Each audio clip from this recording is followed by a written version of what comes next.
Hello, hello, hello. I'm Eddie Obeng, and this is How. Daily, I bring you a different tool, a trick, a tip, and you figure out how to get stuff done.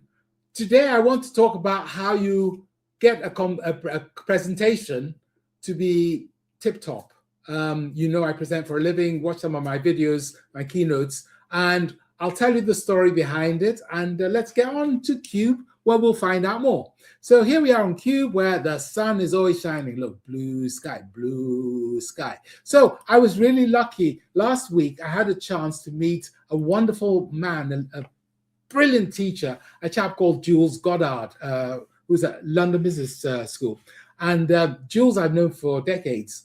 And Jules came up to me. I've not seen him for a long time. And he said, "Hey, Eddie, I'm great to see you. It's good to see you." And as we were talking, he slipped in this line that I changed his life. I went, "Jules, I couldn't have changed your life. You're brilliant." He said, No. Watching you when we engaged with one of our clients, I think it was Danone, he said, "I watched you come in the first time we worked together, and you went around the room and you shook hands with everybody.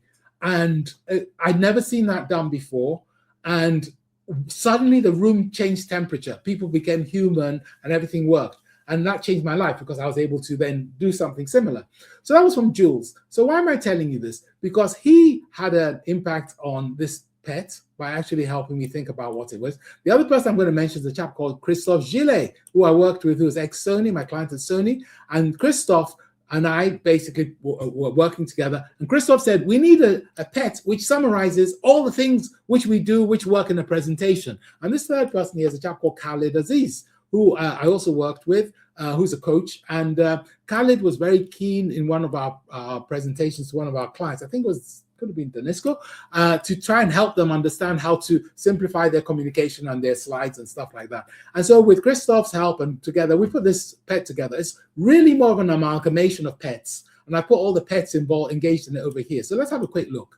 So basically, engaging presentation is like a checklist. It's a route map. If you know the Cube route maps, the pet route maps, it's got the different tools and it shows you how to line them up. So the first thing it says is make sure you've understood what people want from the presentation. People say things like, "Know your audience." No, don't know your audience. Know what your audience wants. Okay. And then there's another element in it, which is also anticipate the emotional journey. How's it going to start? You're going to start low and then make it more exciting. So the example, for example, there would be Cinderella. Cinderella starts off really miserable, and then she meets the prince, then it gets miserable, and then she gets really happy at the end, for example. Or is it going to be like a Charlie Chaplin movie where basically Charlie Chaplin has no food, then he runs around, gets less food, gets chased by the police, and at the end, he ends up with a little bit of food? What's the structure going to be? I don't know. It's called a Moodogram, tracking the emotional state of the people. Start with the cherry. Somewhere you have to tell them how good it's going to be and why they should continue listening to you. Socratic dialogue, very important. If you know the PET IDQB or example point, this is the way you structure it. You always tell the example, like I told you the story about Jules, before you come to the point. Example point, example point. When you go to a university, and in fact, in all education, they tell you the point and they illustrate it with an example. That's crazy.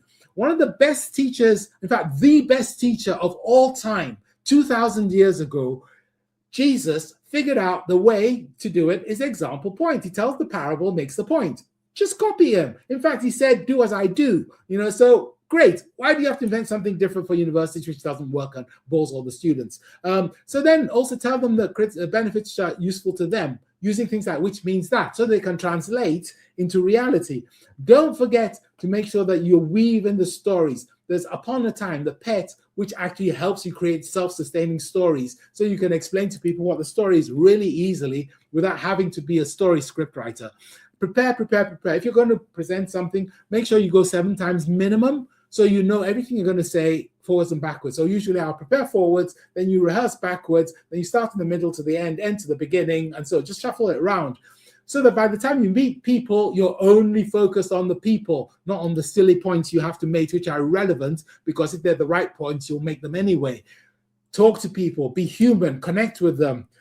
Make sure that you always use hopes and fears. If you've been on Cube, you'll know hopes and fears is a staple. We always start with hopes and fears, or we eliminate fears, de-risk it. Use that always. Let your visual aids help you. There's a tool called Fresh Fish, which allows you to remove all the extraneous bits on your images and just helps people get the key messages. And then also make sure you stay in touch with people. Make sure that you watch them, you talk with them. You're human. You don't put that third wall between you and them.